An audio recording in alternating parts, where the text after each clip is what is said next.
오늘은 우리 부활주일입니다. 부활이라고 하는 것은 기독교 신앙의 교리 중에서 빼놓을 수 없는 핵심 중에 핵심 교리가 바로 부활입니다. 초대교회 성도들은 복음을 전할 때 이 부활의 소식을 꼭 전했습니다. 예수님께서 죽었다가 다시 살아나셨습니다.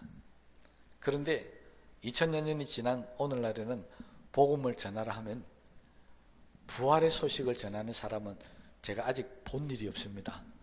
다 전도할 때 보면 교회 나오면 복 받는다, 교회 나오면 구원 받는다, 교회 나오면 만사가 형통한다, 이렇게 복음을 전하는 사람은 봤어도 예수님이 다시 살아나셨습니다, 이렇게 복음을 전하는 사람은 제 기억으로는 본 일이 없는 것 같아요.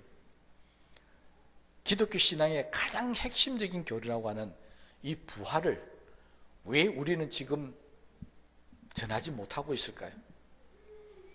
이건 우리가 믿음이 없어서 그런 게 아닙니다. 오늘 흘러가는 이 시대의 흐름이 내세, 그러니까 다음 세상에 대한, 사후 세계에 대한 믿음이 없기 때문에 그렇습니다.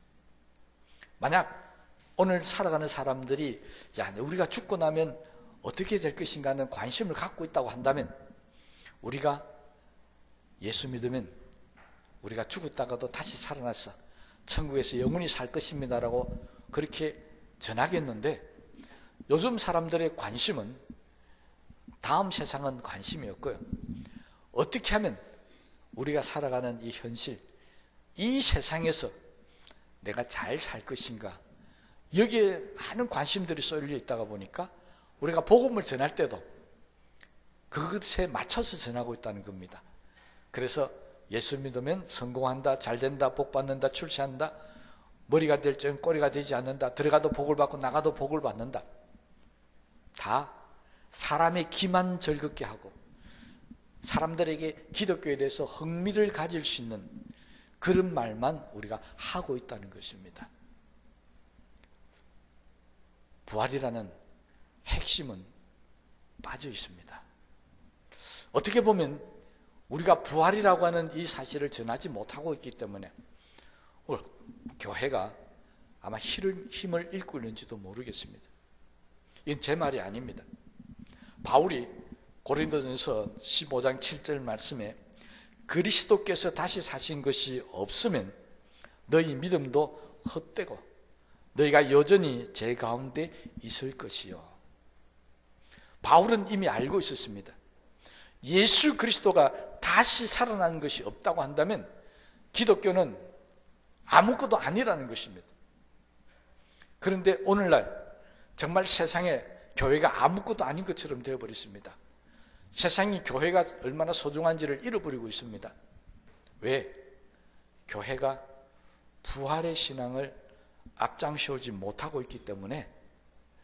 그리스도께서 다시 사신 것이 없으면 너희 믿음도 헛것이라고 그랬는데, 오늘날 교회가 부활의 신앙을 내세우지 못하기 때문에 교회도 믿음도 아마 헛것이 되어버린지도 모르겠습니다.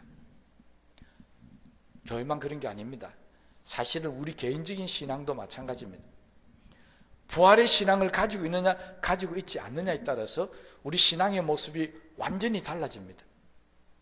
여러분, 내가 부활의 신앙을 갖고 천국이 있다는 확신을 갖고 나는 영생을 얻었다고 믿는 사람들은 신앙생활하는 게 다릅니다. 열심히 있게 하고 충성스럽게 하고 남들이 알아주든 몰라주든지 간에 자기 신앙대로 열심을 다해서 주님을 섬깁니다. 그런데 이 확신이 없는 사람들은 막 흔들립니다. 편안할 때는 괜찮아요. 그런데 조금 어려움이 오고 힘든 일이 생겨버리면 죽을까 두려워하고 염려합니다. 이 고통 때문에 내가 뭔가 낙심하고 절망할까 싶어서 두려워합니다. 그것은 부활의 신앙이 없다기보다는 약해서 그렇겠죠. 내가 지금 죽는다 할지라도 하나님은 나를 다시 살려주실 것이다. 그렇게 하면 절대 절망하지 않습니다. 절대 포기하지 않습니다. 이미 우리 신앙의 선조들이 그런 모습을 보여줬습니다. 다니엘이 그랬고 다니엘의 세 친구들이 그랬습니다. 초대교회 제자들이 그랬습니다. 내가 죽어도 하나님은 나를 다시 살려주실 것이다. 그러니 그들은 죽음이 겁이 났지 않았다는 것입니다. 이게 부활신앙의 위대한 점입니다. 오늘 많은 사람들이 현실을 중요하게 여깁니다. 그래서 부활은 다음 세상에 대한 이야기니까, 죽은 후의 이야기니까 우리하고는 아무 상관이 없다라고 생각하고 살고 있습니다. 그렇지 않습니다. 부활은 오늘 살아가는 우리 현실에서도 굉장히 중요한 역할을 합니다. 그만 말씀드렸잖아요. 절망을 할 위기에 넘어지고 쓰러지는 그런 상황이 왔었을 때 하나님이 나를 일으켜 주실 것이다, 하나님이 나를 다시 살려주실 것이라는 사람은 현실에서 자기의 삶을 포기하지 않습니다. 생애를 포기하지 않습니다. 저는 목사로서 가끔 안타까운 소식을 접합니다. 예수 믿는 사람들 가운데 세상 살기가 너무 어렵고 힘들어서 자기 목숨을 스스로 끊어버리는 사람들의 소식을 가끔 듣습니다. 얼마나 살기 힘들었으면요, 얼마나 이 세상이 고통스러우시면 그 힘들다고 하는 자기 목숨을 스스로 끊어버리겠습니까? 이건 우스갯소리입니다. 우스갯소리로 들어주세요. 천국에 대한 믿음이 너무 좋아서 그럴 수도 있습니다. 왜 그렇습니까? 이 세상은 너무 힘들고 어려우니까 차라리 나는 빨리 주님 앞에 가서 천국 가서 살겠다, 그렇게 떠났다라고 저는 믿고 싶습니다. 그런데요, 그렇든 이렇든 간에 자기의 삶을 포기한다는 것은 그 사람 마음속에 부활의 신앙이 없어서 그렇습니다.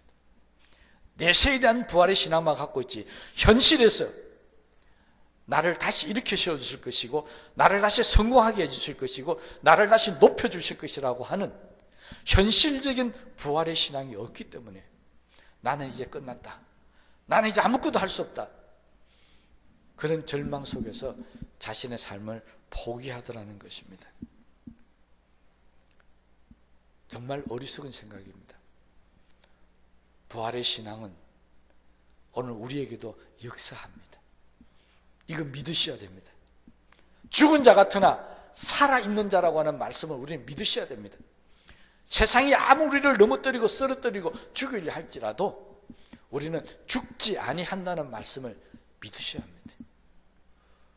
이것이 바로 부활의 신앙입니다. 이 부활의 신앙을 가진 사람들은 살아가는 삶의 모습이 다릅니다. 바로 바울이 그랬습니다. 바울이 뭘 했다고요? 부활이 없으면 우리 믿음이 헛것이라고 그랬잖아요. 바울은 이 땅을 살아가면서 정말 우리가 바라는 모든 것들을 젊은 나이에 다 이루었습니다.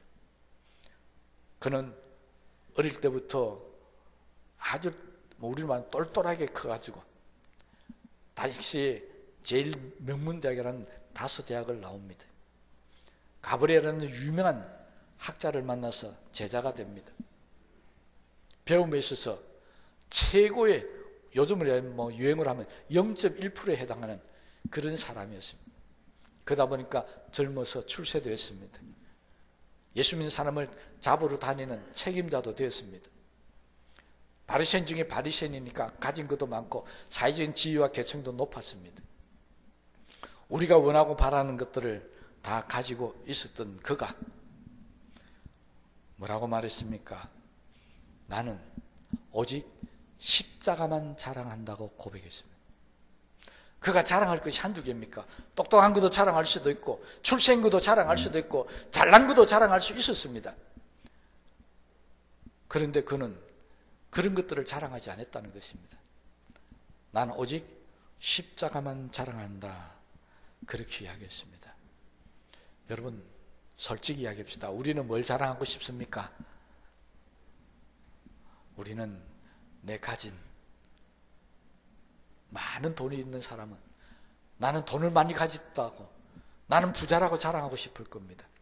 세상에서 성공한 사람들은 나는 이렇게 성공했다라고 자랑하고 싶을 겁니다. 좋은 직장에 다니는 사람은 나는 이런 직장에 다닌다고 자랑하고 싶을 것이고요. 뭐 우리 학생들 좋은 대학에 가고 좋은 학교에 다니면 나는 이런 학교에 다닌다고 자랑하고 싶을 겁니다. 교회도 마찬가지입니다. 교회도요. 큰 교회 다니는 교인들은 나가보면 목사님 나는 이런 교회 다닙니다 하고 막 자랑하게 이야기하는데, 그냥 우리가 같이 조금 적은 교회들은 가서 말을 잘 못합니다.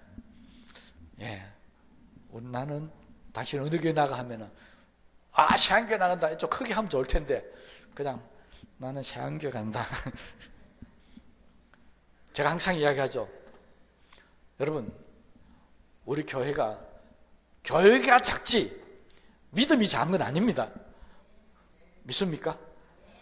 목사님, 제가 키가 작지 믿음이 작은 건 아닙니다. 그렇잖아요. 여러분, 우리 세상에 돈 가진 게 좀 작지 믿음이 작은 건 결코 아닙니다. 그렇잖아요. 여러분, 우리가 세상에서 크게 성공하지 못했지만 저는 그렇게 생각합니다. 하나님 앞에 인정은 받고 삽니다. 그렇잖아요. 근데 왜 기죽을 필요 뭐 있습니까? 바울은요, 자랑할 게 너무너무 많았습니다. 우리가 자랑하고 싶은 거 다 가지고 있었습니다. 그런데 그는 십자가를 자랑했고 십자가를 위해서 살았습니다. 우리는 아직도 뭐 하고 있습니까? 돈 갖고 자랑하려고 열심히 돈 모으려고 그럽니다. 세상 지위를 자랑하고 출세한 걸 자랑하고 싶어서 열심히 출세하는데 온갖 힘을 다 썼습니다. 이거 우리가 뭔지 모르게 잘못 살고 있다고는 생각을 안 하고 있습니까? 바울은 그 모든 것을 가지면서 십자가와 비교해 봤을 때 왜 십자가가 더 중요한가? 한마디로 이야기하면요, 바울은 십자가는 영원한 것이라고 믿었기 때문에 그렇습니다. 십자가는 영원한 것입니다. 그 십자가를 통해서 구원받은 구원은 영원한 것이고요, 그 십자가 때문에 얻었던 부활도 영원한 것이고, 그 십자가 때문에 얻었던 천국 백성으로서의 신분도 영원한 것입니다. 여러분, 세상의 돈 아닙니다. 돈은 이 땅에 영원히 존재할는지 모르지만 불행하고도 내가 이 땅에 영원히 존재하지 못합니다. 건강도 그렇고 가진 모든 것들이 다 그렇습니다. 세상에서 최고의 권력이라면 우리는 흔히 대통령을 이야기합니다. 그것도 영원하지 못합니다. 우리나라는 5년, 미국에는 2번 선거 거쳐서 2차까지 해도 8년밖에 못합니다. 여러분, 세상의 모든 것들은 십자가와 비교했을 때 딱 한 가지 차이가 있었습니다. 바로 잠시 잠깐인 것과 영원한 것의 차이였습니다. 우리가 믿는 믿음은 잠시 잠깐을 위한 것이 아닙니다. 우리가 믿는 믿음은 영원한 것입니다. 영원한 것과 잠시 잠깐 있는 것을 비교해 보니까 이건 헛되고 헛된 것이었습니다. 누가 그 말을 했습니까? 솔로몬이 그랬습니다. 솔로몬은 지혜와 가진 모든 것들이 세상에서 최고의 왕이었습니다. 그런데 그가 세상 모든 사람들에게 고백할 때 내가 가진 이 모든 것들은 다 헛되고 헛되고 헛되다라고 그렇게 말합니다. 히브리 문법으로는 헛되고 헛되고 헛되다는 말은 더 이상 헛된 것 없다, 최고로 헛된 것이다, 그런 표현입니다. 가졌던 모든 사람들은 다 그것이 헛되다는 걸 알았습니다. 바울도 그랬습니다. 그러면서 바울은 십자가가 가장 가치 있고 귀한 것이다, 그렇게 여겼다는 것입니다. 여러분, 우리가 정말 소중하게 여겨야 될 게 뭐겠습니까? 그것은 바로 십자가입니다. 다시 말하면 그 십자가 위에서 죽으시고 부활하셨던 그 주님을 믿는 신앙이라고 하는 것입니다. 이것을 쫓는 사람을 우리는 천국을 향해 가는 사람이라고 그러고요, 그것이 아닌 세상 것을 노리고 가는 사람을 우리는 세상으로 향한 사람이라고 그럽니다. 제자들은 한때 이 부활의 신앙을 가지지 못하고 있었습니다. 그들이 최고로 업이 되어 있고 최고로 예수 믿기 잘했다고 생각했을 때가 있었습니다. 바로 예수님과 함께 예루살렘으로 입성할 때입니다. 예수님께서 나귀를 타시고 예루살렘을 입성하니까 성 앞에 마주 놨던 모든 사람들이 나뭇가지를 흔들면서 예수님을 환영합니다. 호산나 찬송하리로다.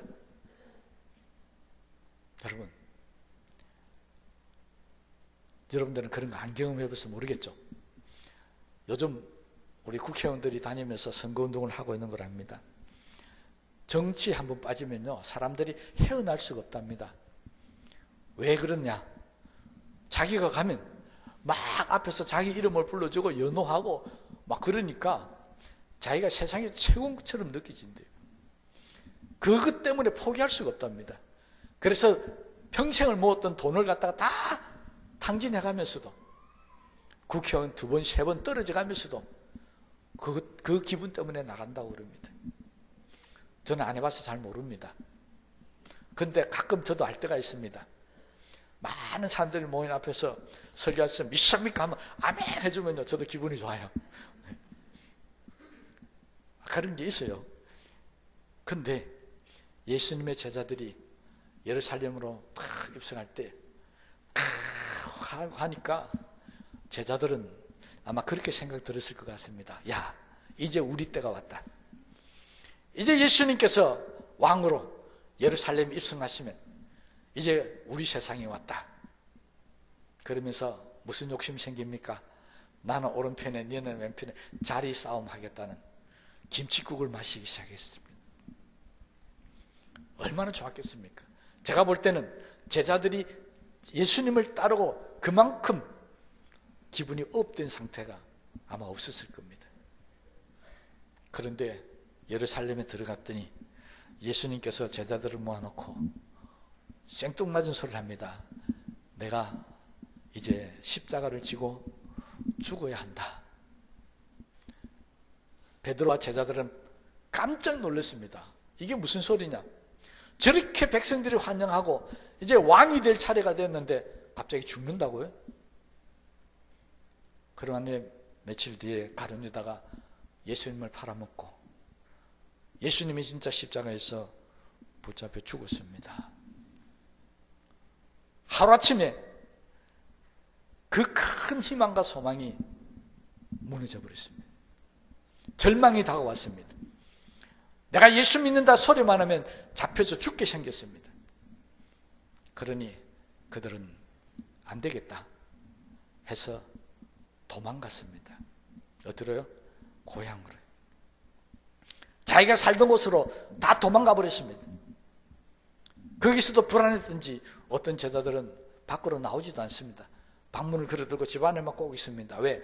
예수 믿는 사람들이 잡히면 죽이니까요. 그 중에 일부 제자들은 그래도 먹고 살아야 되지 않겠습니까? 그래서 이전에 하던 대로 이제 새로운 나라 예수님 왕 그건 다 잊어버리고 이제 예수님 죽었으니 끝났다. 헛된 망상은 버리고 고기나 잡으러 가자. 그래서 그들은 고기를 잡으러 나갔었습니다. 이 절망적인 상황에 예수님이 부활하셨습니다. 제자들이 뿔뿔이 흩어지고 전부 죽었다라고 하는 절망하는 그 순간에 예수님이 부활하셨다는 겁니다. 도망가기 전에 부활하셨으면 얼마나 좋았겠습니까? 도망가서 꼭꼭 숨어 있고 절망하고 고통당하는 그 시점에 부활했었습니다. 그리고 자기들이 보았던 그 고통의 십자가가 바울처럼 자랑스러운 십자가로 바뀌기 시작했었습니다. 여러분, 예수님을 따라다녔던 제자들 몇 년 따라다닌 줄 아십니까? 3년을 따라다녔습니다. 3년을 예수님 따라다니면서 예수님의 말씀을 배우고 진리를 배우고 깨우침을 얻고 수많은 기적들을 체험했었습니다. 그런데 그 3년 동안 배웠던 믿음과 모든 신앙의 하루아침에 무너져 내렸는데요, 그 시간이 3일도 안 갔습니다. 예수님이 며칠 만에 부활하셨습니까? 3일이었습니다. 3년 동안 예수님을 믿었던 사람들이 3일을 견디지 못해서 다 무너지고 고향으로 돌아가고 도망가 버렸습니다. 여러분은 몇 년 믿었습니까? 여러분의 눈앞에 예수님이 돌아가신다면 3일도 안 돼서 도망가겠습니까? 아이고, 예수님 제자들 3년 믿었던 사람들 3일도 안 돼서 도망갔으니까, 그래도 하루는 견디고 도망갔으니까 나도 하루는 견디보자, 그렇습니까? 우리는 30년 믿었으니까 남에는 3일을 한번 견디보자, 그런 마음이십니까? 정말 안타까운 순간입니다. 어떻게 3일을 믿은 그 3일을 견디지 못했어요. 3년을 따라다니면서 죽은 자가 살아나는 기적을 자기 눈으로 몇 번이나 보았던 제자들이 절망의 순간이 오자 3일을 못 견뎠습니다. 그 3일이 그냥 3일이 아니었습니다. 예수님께서 뭐라고 그랬습니까? 내가 사흘 지나면 다시 살아날 것이라고 제자들에게 가르쳤습니까? 안 가르쳤습니까? 가르쳤습니다. 그런데 그들은 절망적인 순간이 오자 다시 살아날 것이라는 이 가르침은 머릿속에서 사라져 버렸습니다. 아니, 어쩌면 아예 믿지를 않았습니다. 그래서 그들은 도망가는 신세가 될 수밖에 없었습니다. 성경에서 우리에게 가장 많이 나오는 신앙의 교훈적인 말씀이 뭔 줄 아십니까? 인내하랍니다. 기도할 때 하나님이 내게 응답 주실 때까지 참고 기다리라는 말씀입니다. 우리는 인내하지 못합니다. 기도하면서도 불평하고 원망합니다. 기도하고 일어나면서 불평하고 원망합니다. 우리는 단 하루를 기다리지 못합니다. 제자들과 똑같지 않습니까? 적어도 예수님이 사흘 만에 부활하셨으니까 적어도 우리도 사흘 만이라도 한번 기다려 보십시다. 기도하고 사흘만 한번 기다려 보십시다. 아무리 어렵고 힘들더라도 하나님을 믿고 사흘만 한번 기다려 보십시다. 이게 부활신앙입니다. 근데 우리는 그렇지 않습니다. 하나님이 나에게 기적을 베풀어 주시고 문제 해결해 주시고 은혜를 주실 때는 3년도 끄떡없이 견딥니다. 근데 나한테 어렵고 힘든 순간만 오면 사흘을 못 견딥니다. 오늘 부활주일을 맞이하면서 우리 꼭 기억하십시다. 사흘은 견디자. 한번 따라하십시다. 사흘은 견디자. 제가 사흘은 하면 여러분 견디자 한번 하십시다. 사흘은 네. 사흘은 네. 사흘은 한번 견디보십시오. 왜 포기하십니까? 왜 절망하십니까? 우리 부활의 신앙을 가지고 다시 일어서게 하신 주님을 믿으시기를 바랍니다. 이 부활신앙이 우리에게 좋은 것은요, 아무리 어렵고 힘든 일이 당해도 이 부활신앙 가진 사람에게는 마음이 편안해진다는 것입니다. 예수님께서 부활하시고 난 후에 제자들에게 찾아가셔서 제일 먼저 하신 말씀이 바로 이거였습니다. 너희에게 평안이 있을지어다. 너희는 편안하라. 어디서 그랬습니까? 다시 고기를 잡고 있는 제자들에게 주님이 찾아가셔서 그들이 배고프고 싶어서 식사 준비까지 다 하시고 제자들이 돌아오는 때 제일 먼저 하신 말씀이 너희는 편안할지어다. 왜 이 말씀하셨습니까? 지금까지도 제자들은 죽을까 두려워했다는 겁니다. 지금까지도 제자들은 잡히면 큰일 난다라고 두려움 속에 살았습니다. 고통 속에 살았습니다. 그래서 주님은 너희는 편안할지어다. 그렇게 그들의 마음을 어루만져 주셨습니다. 부활의 신앙을 가지면 고통이 와도 어려움이 와도 어떤 문제가 생겨도 내 마음이 편안해집니다. 왜요? 주님이 해결해 주실 것이다. 주님이 도와주실 것이다. 설사 내가 죽는다 할지라도 우리를 다시 살려주실 것이다.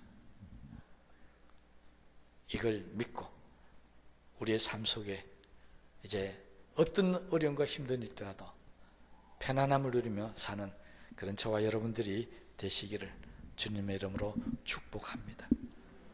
제자들은 3년 동안이나 예수님과 함께 살았지만 결국 예수님의 부활을 믿지 못해서 두려움과 고통 속에 살 수밖에 없었습니다. 이런 제자들을 다시 변화시키고 다시는 죽음도 두려워하지 않는 위대한 제자로 바꾸게 된 계기는 부활이었습니다. 다시 부활하신 주님을 만나자 그들은 더 이상 죽음을 겁내지 않았습니다. 더 이상 그들은 도망가지 않았습니다. 부활은 죽음조차 바꾸는 위대한 신앙의 힘이 있다는 사실을 믿으시기 바랍니다. 부활은 죽음도 이기는 것이 부활입니다. 죽음도 이기는데 지금 여러분들이 당하는 여러 가지 문제들, 마음의 고통들, 이거 못 이길 게 뭐가 있겠습니까? 오늘 이 부활절을 맞이하면서 이 죽음도 이기는 위대한 기독교 신앙의 부활의 힘이 우리 모두들에게 나타나게 되시기를 주님의 이름으로 축복합니다. 그리고 이기십시오. 고통도 이기고 두려움도 이기고 절망도 이기십시오. 하나님께서 여러분들에게 그런 힘을 반드시 주실 것입니다. 도망가지만 마십시다. 사흘만 한번 견뎌보십시다. 그러면 하나님께서 반드시 나를 살리신다는 부활을 경험하게 될 줄로 믿습니다. 우리 말씀을 생각하시면서 기도하십시다.